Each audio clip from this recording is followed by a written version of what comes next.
हैं डॉक्टर साहब से कि गुलाबी सुंडी है क्या और बहुत सारा नुकसान पहुंचा दिया इसने। टिंडों के अंदर जो बीज रहती है, बीज दो बीजों को जोड़ के बीज टिंडे के अंदर निवास करती है।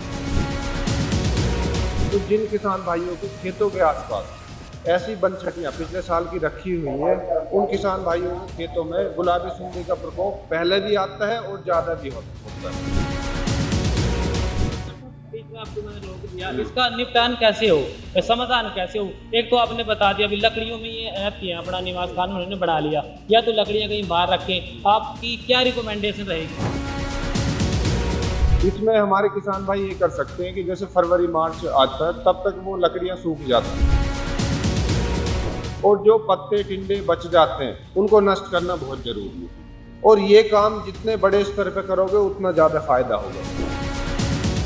किसान साथियों, इस वक्त जो है चौधरी चरण सिंह हरियाणा कृषि विश्वविद्यालय के कपास अनुभाग में है और कपास अनुभाग में कपास की खेती करने वाले जो किसान साथी हैं उनकी बहुत सारी इंक्वायरियां हुआ है। मेले में हमने देखा एक जो है गुलाबी सुंडी की कल बड़ी बात कर रहे थे किसान, और उसका समाधान कुछ नजर नहीं आ रहा था। तो बात करते हैं डॉक्टर साहब से कि गुलाबी सुंडी है क्या और बहुत सारा नुकसान पहुंचा दिया इसने। हरियाणा की बात हो चाहे पंजाब की बात हो, सुंडी ने तहलका मचा दिया। डॉक्टर साहब नमस्कार, स्वागत है जी। नमस्कार जी।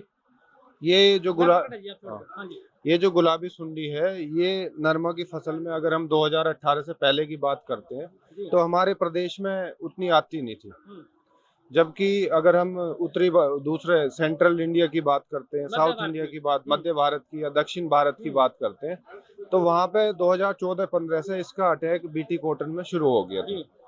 बीटी कॉटन में इसमें जो प्रतिरोधक क्षमता थी शुरुआत में उतनी नहीं थी, धीरे धीरे इसमें प्रतिरोधक क्षमता डेवलप होती चली गई। डेवलप इसलिए होती चली गई क्योंकि जब शुरू शुरू में बीटी बीज आया था तो उसके साथ साथ नॉन बीटी बीज का भी एक पैकेट आता था। 450 ग्राम बीटी बीज आता था, उसके साथ 120 ग्राम का नॉन बीटी बीज आता था। तो नॉन बीटी बीज जो है या तो अपनी फसल के चारों तरफ या एक साइड लगाना कंपलसरी किया हुआ था, जरूरी था। तो वो बीज नॉन बीटी बीज लगाया नहीं गया किन्हीं भी कारणों से। तो उसके चलते क्योंकि ये जो गुलाबी सुंडी है सिर्फ नरमा की फसल में नुकसान करती है और ज्यादातर एरिया हमारा बीटी कपास का इसको रहने की जगह चाहिए थी। हाँ। और फिर इसने क्या है कि 1 साल 2 साल 3 साल ये धीरे धीरे उस पर फिर विकसित होती चली गई, इसने उसके प्रति प्रतिरोधक क्षमता डेवलप कर ली है। और 2018 से हमारे प्रदेश में गुलाबी सुंडी का प्रकोप शुरू हो गया। धीरे धीरे फिर ये सारे जिलों में बढ़ता चला गया। और गुलाबी सुंडी का हमें ये समझना पड़ेगा कि ये गुलाबी सुंडी जैसे सीजन खत्म हो जाता है, चुगाई होने के बाद जो बनछटियां रह जाती हैं, बनछटियों में हाँ लकड़ियां जो हैं उसमें कुछ अधखिले टिंडे रह जाएंगे, कुछ वैसे गुलाबी सुंडी की वजह से रह जाते हैं, कुछ कच्चे टिंडे रह जाते हैं। तो उन टिंडों के अंदर जो बीज रहती है, बीज दो बीजों को जोड़ के बीज टिंडे के अंदर निवास करती है और पूरी सर्दी उसी के अंदर काटती है। ये मार्च से लेके फरवरी मार्च से लेके और जुलाई अगस्त तक उन्हीं लकड़ियों से निकलती रहती है। तो जिन किसान भाइयों के खेतों के आसपास ऐसी बनछटियां पिछले साल की रखी हुई हैं, उन किसान भाइयों के खेतों में गुलाबी सुंडी का प्रकोप पहले भी आता है और ज्यादा भी होता है। आपने ये भी देखा होगा जिन किसान भाइयों के खेत गांव के आसपास है जहाँ पे बनछटियों के ढेर रहते हैं, उसमें गुलाबी सुंडी का प्रकोप ज्यादा होता है। डॉक्टर साहब बीच में आपको मैंने रोक दिया, इसका निपटान कैसे हो, समाधान कैसे हो? एक तो आपने बता दिया अभी लकड़ियों में ये रहती है, अपना निवास स्थान उन्होंने बढ़ा लिया, या तो लकड़ियां कहीं बाहर रखें। आपकी क्या रिकमेंडेशन रहेगी? इसमें हमारे किसान भाई ये कर सकते हैं कि जैसे फरवरी मार्च आता है तब तक वो लकड़ियां सूख जाती हैं, तो उनको झाड़ के एक स्थान से दूसरे स्थान पर रख लें, क्योंकि हमारे किसान भाइयों को ईंधन की भी आवश्यकता होती है। और जो पत्ते टिंडे बच जाते हैं उनको नष्ट करना बहुत जरूरी है। और ये काम जितने बड़े स्तर पे करोगे उतना ज्यादा फायदा होगा। इसमें ऐसा नहीं है कि एक किसान ने किया दूसरे ने नहीं किया, क्योंकि गुलाबी सुंडी की 4 अवस्थाएं होती हैं। एक होता है अंडा देती है, अंडे से सुंडी बनती है, सुंडी से प्यूपा बनता है और प्यूपे से फिर तितली बनती है। वो तितली उड़ के एक स्थान से दूसरे स्थान पे जा सकती है, फिर वहां जाके अंडे दे देती है। तो जैसे ही कपास की बिजाई शुरू होती है, एक तो किसान भाई ये सुनिश्चित कर लें कि लकड़ियां जिस प्रकार से हमने बताया कि टिंडे पत्ते उनके झाड़ के वैसे करके लगानी है।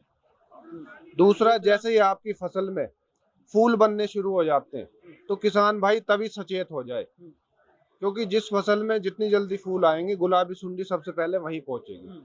क्योंकि फरवरी मार्च से लेके जुलाई अगस्त तक वहाँ निकलती है। और उसको अगर रोजेट फ्लावर फिरकी नुमा फूल मिलते हैं गुलाबी सुंडी की वजह से, तो शुरुआती अवस्था में जितने मिलते हैं उनको तोड़ के मसल के नष्ट कर दे। अगर शुरुआती अवस्था में आप एक सुंडी नष्ट कर रहे हो तो आने वाली 100-125 सुंडी आप खत्म करने जा रहे हो। और उसी अवस्था में शुरुआती अवस्था से अगर आपने अगेती कपास लगाई हुई है तो जैसे फ्लावरिंग शुरू होती है या बोकी बनना शुरू हो जाती है, एक कीटनाशक का स्प्रे जरूर करें ताकि जो गुलाबी सुंडी उस पर सर्वाइव कर गई है उसको मारा जा सके। डॉक्टर साहब दवाई का नाम भी आप बता दो। दवाई हमारा जो विश्वविद्यालय है वो हर सप्ताह कपास के लिए एडवाइजरी इशू करता है। शुरुआती 60 दिन में हम ये कहते हैं जो नीम आधारित कीटनाशक हैं जैसे निम्बेसिडीन है, अचूक है, 1 लीटर प्रति एकड़ के हिसाब से इसका स्प्रे किया जा सकता है। 60 दिन से 120 दिन की जब आपकी फसल हो जाती है उसके लिए अलग अलग कीटनाशक है जिसमें प्रोफेनोफोस है जो 600 से 800 मिलीलीटर है, क्विनालफोस है जो आपका 800 मिलीलीटर से 1100 मिलीलीटर तक है, ऐसे ही एक थायोडिकार्ब है 250 से 350 ग्राम है। और बहुत सारे कीटनाशक है जो सेंट्रल इंसेक्टिसाइड बोर्ड ने रिकमेंड किए हुए हैं, जैसे इमामेक्टिन बेंजोएट है उसकी 100 ग्राम मात्रा है, स्पाइनोटोरम की 170 से 190 मिलीलीटर मात्रा है प्रति एकड़ की।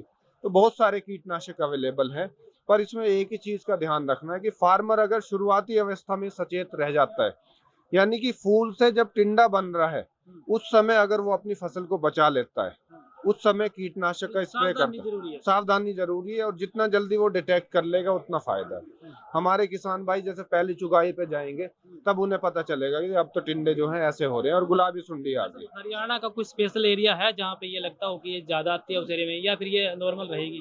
ये देखिए हरियाणा में 17 जिलों में कपास की खेती की जाती है। 17 जिलों में से 4-5 जिले ऐसे हैं जो ज्यादातर एरिया उन्हीं में है। जैसे सिरसा में सबसे ज्यादा कपास की खेती की जाती है, सिरसा के बाद हिसार है, हिसार के बाद भिवानी है, फतेहाबाद है, चरखी दादरी है। तो ये ऐसे जिले हैं जिसमें कपास का मोर देन 60-70% एरिया। हिसार में यूनिवर्सिटी है और हिसार में सुंडी भी है, चुनौती दे दी सुंडी ने। सुंडी की बात नहीं है, मैं कपास की बात कर रहा था। कपास का एरिया जो है, हाँ कपास सिरसा के बाद दूसरा जो नंबर है जिले वाइज वो हिसार का है। और पिछले 4-5 सालों से हम इसकी काफी अवेयरनेस कर रहे हैं। अब हमारे फार्मर काफी हद तक जागरूक हो गए हैं। शुरुआती अवस्था में गुलाबी सुंडी को वो पहचान लेते हैं और जो किसान भाई हमारी सिफारिशों के अनुसार चल रहे हैं तो गुलाबी सुंडी की समस्या को उन्होंने काफी हद तक प्रबंधित किया हुआ है। सब आपकी जानकारी लोगों तक ज्यादा से ज्यादा पहुंचे, कोई प्लेटफॉर्म यूनिवर्सिटी की तरफ से आपका जो किसान साथियों को बताना चाहोगे? हमारी यूनिवर्सिटी जो है हर सप्ताह कपास की फसल में क्या क्या कार्य करने हैं, किस कीड़े की या किस बीमारी की समस्या आ रही है, उसको लेके एडवाइजरी जारी करती है। और वो विभिन्न प्लेटफॉर्म के माध्यम से जैसे व्हाट्सएप ग्रुप के माध्यम से, फेसबुक के माध्यम से, कृषि विभाग के माध्यम से किसानों तक पहुंचाने का पूरा प्रयास कर रहे हैं। और वो एडवाइजरी बहुत कारगर है। उसके लिए हम हर सप्ताह सर्वे करते हैं। सर्वे के अनुसार किसानों के खेतों में क्या क्या समस्याएं आ रही है उसको देखते हुए एडवाइजरी इशू करते हैं। अगर हमारे किसान भाई उन एडवाइजरी को भी फॉलो कर लेते हैं तो बहुत हद तक जो भी कपास की फसल में समस्याएं आते हैं बहुत हद तक उसको नियंत्रित प्रबंधित कर सकते हैं। धन्यवाद डॉक्टर साहब, बहुत अच्छी जानकारी आपने दी। कपास के लिए भी सुंडी ने जो है तहलका मचा रखा था। हरियाणा और पंजाब में गुलाबी सुंडी का ने जो है बड़ा बात आई इसकी कि गुलाबी सुंडी से बहुत ज़्यादा जो है नुकसान हो रहे हैं। लेकिन जो जानकारी डॉक्टर साहब ने आपको दी, या फिर इनका जो है एडवाइजरी को किसान साथियों ज़रूर फॉलो करो।